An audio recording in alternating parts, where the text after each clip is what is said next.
మీ business ఏదైనా మీ ఊర్లో promotion చేయాలంటే అది సుమన్ టీవీతోనే సాధ్యం. ఇప్పుడే సంప్రదించండి. ఇవాళ ఇక్కడ ప్రెస్ మీట్ కండక్ట్ చేయడం జరుగుతా ఉంది. హాజరైనటువంటి మీడియా మిత్రులందరూ కూడా ధన్యవాదాలు తెలియజేస్తా ఉన్నాం.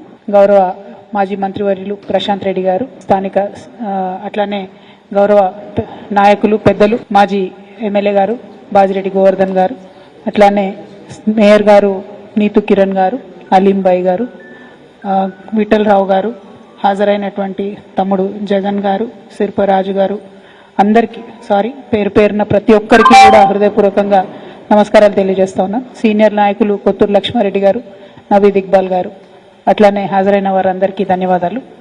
ఈరోజు జిల్లాలో ఉన్నటువంటి ప్రతి ఒక్కరం కూడా మనం చూసినాం.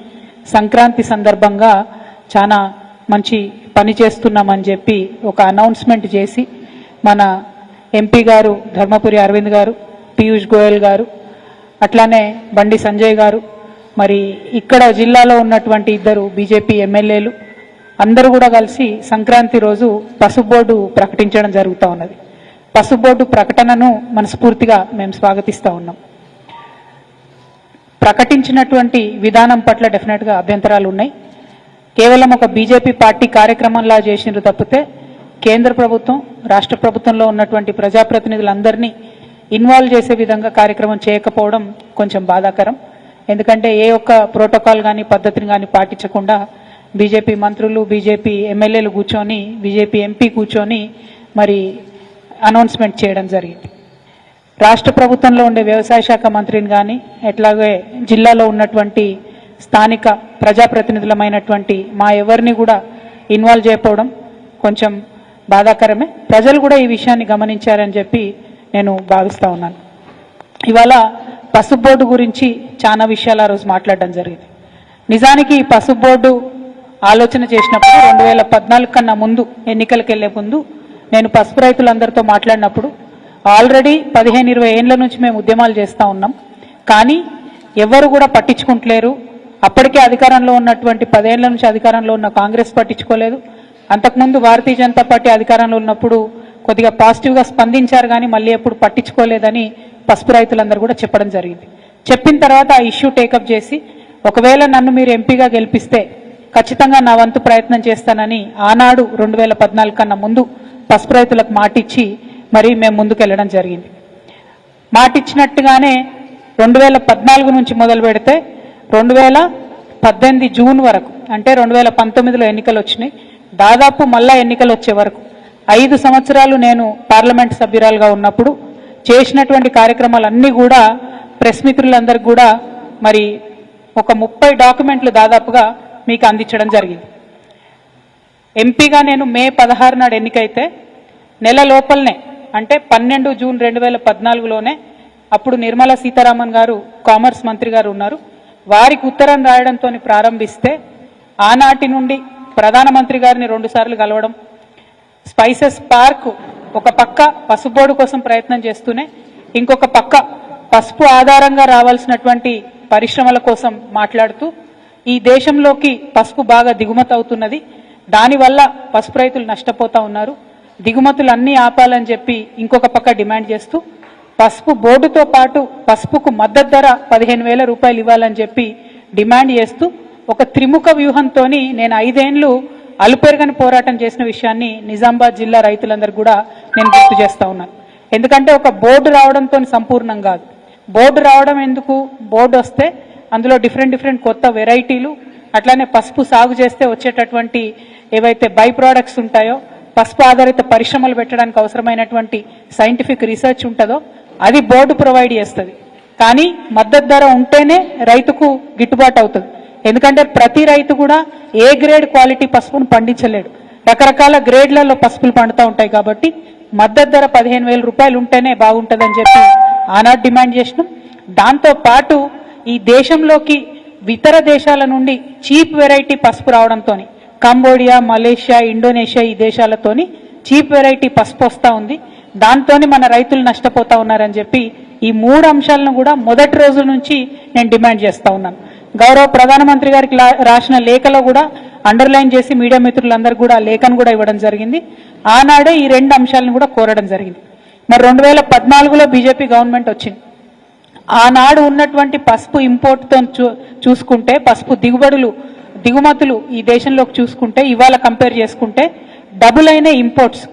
నిజంగానే పసుపు పట్ల శ్రద్ధ ఉన్న ప్రభుత్వం అయితే ఇంపోర్ట్స్ని కంట్రోల్ చేయాలని 10 ఏళ్ల నుంచి మేము మొత్తుకుంటా ఉంటే ఏనాడు కూడా దాని మీద దృష్టి పెట్టలేదు. దిగుమతులు అంటే వేరే దేశాల నుంచి మనకు చేసుకునేటటువంటి దిగుమతులు వాటి మీద శ్రద్ధ పెట్టలేదు.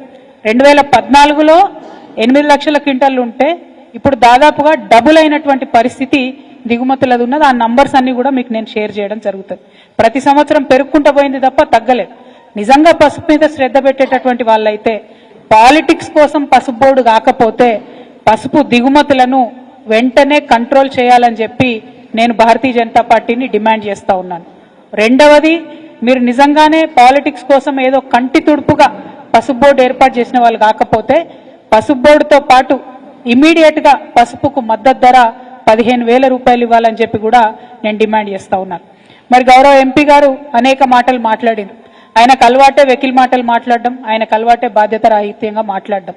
కాకపోతే 2014లో మేము ఎప్పుడైతే ఈ పసుపు బోర్డు డిమాండ్ పెట్టినామో అప్పుడు ఈ ఎంపీ గారు రాజకీయాలలో కూడా లేరు. ఆనాడు కాంగ్రెస్ పార్టీలో ఉన్న వారి తండ్రి వెనుక ఉన్నటువంటి బిడ్డగా ఉన్నాడే తప్పితే ఆయన రాజకీయాలలో కూడా లేరు. 2019లో పోటీ చేసినప్పుడు బాండ్ పేపర్ రాసిచ్చి 5 రోజులలో పసుపు బోర్డు తీసుకొస్తామని చెప్పిండ్రు.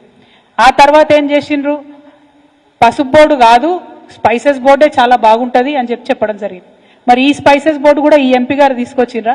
తీసుకురాలే.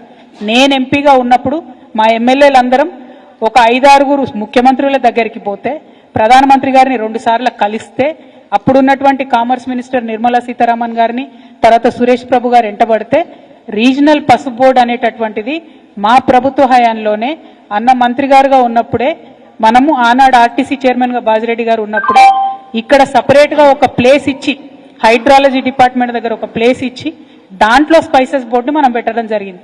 అది కూడా నా గొప్పతనమైన ఇవాళ అరవింద్ గారు మాట్లాడడం నిజంగా హాస్యాస్పదం. ఇంకో మాట ఏమన్నాడు ఆయన?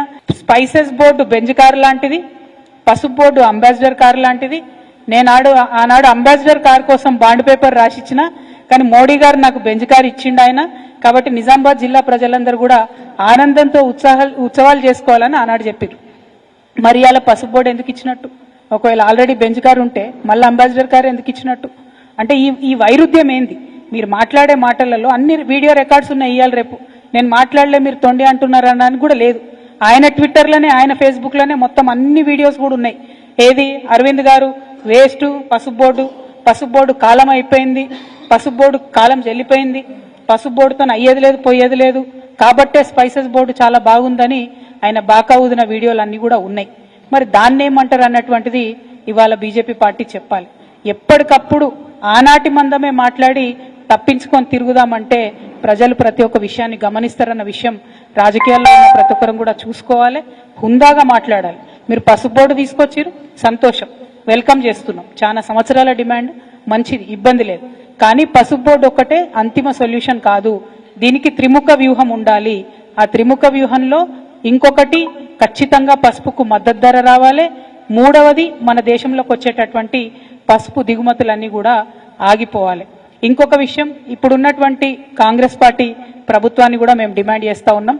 మేము అధికారంలో ఉన్నప్పుడు గౌరవ పెద్దలు కేసీఆర్ గారు పార్లమెంట్లో మేము 2015లో మాట్లాడి మరి మాకు స్పైసెస్ పార్క్ ఇవ్వండి, పసుపు ఆధారిత పరిశ్రమలకు అవకాశం ఇవ్వండి అంటే ఆనాడు కేంద్రం రాసిన ఉత్తరం ఉంది. మేము డబ్బులు ఇవ్వము, మీరే డబ్బులు పెట్టుకోండి, మీరే ల్యాండ్ ఇవ్వండి, మీరే పరిశ్రమలు తెచ్చుకోండి అని వాళ్ళు చేతులు దులిపేసుకున్నారు. కేవలం మేము స్పైసెస్ బోర్డు నుంచి మీకు డిపిఆర్ చేసిస్తాం, ప్లాన్ చేసిస్తామని చెప్తే వేల్పూర్ దగ్గర ప్రశాంత్ రెడ్డి గారి ఆధ్వర్యంలో ఆనాడు 42 ఎకరాలు మేము తీసుకొని స్పైస్ పార్క్కి ల్యాండ్ ఇవ్వడం జరిగింది. దాన్ని స్పైసెస్ బోర్డు ఇచ్చినటువంటి డిపిఆర్ ప్రకారం కంప్లీట్గా అభివృద్ధి చేయడం కూడా జరిగింది. ఇప్పుడు ఉన్నటువంటి కాంగ్రెస్ ప్రభుత్వాన్ని మేము చేసే డిమాండ్ ఏంటంటే అక్కడికి పరిశ్రమలు తీసుకొని రండి, మీరు అక్కడికి పసుపు ఆధారిత వ్యవసాయ ఆధారిత పరిశ్రమలు తీసుకొని రండి. దాని ద్వారా నిజామాబాద్ జిల్లా యువకులందరికీ కూడా ఉద్యోగాలు వచ్చేటటువంటి ఆస్కారం ఉంటుంది. మరి ఇప్పుడు ఉన్నటువంటి ఎంపీ గారిని కూడా డిమాండ్ చేస్తూ ఉన్నాం. నేనేదో రైలు తెచ్చినా, నేను రైలు తెంగానే ధర డబుల్ అయింది, త్రిబుల్ అయింది అని చెప్పి మరి గాలి మాటలు మాట్లాడుతూ ఉన్నారు. పసుపు ధర ప్రతి 3వ సంవత్సరం పసుపు ఎవరు ఏం చేసినా చేయకున్నా బంగారం లెక్క పసుపు ధర పెరుగుతుంది. దాంట్లో ఎవరు చేసేదేం లేదు.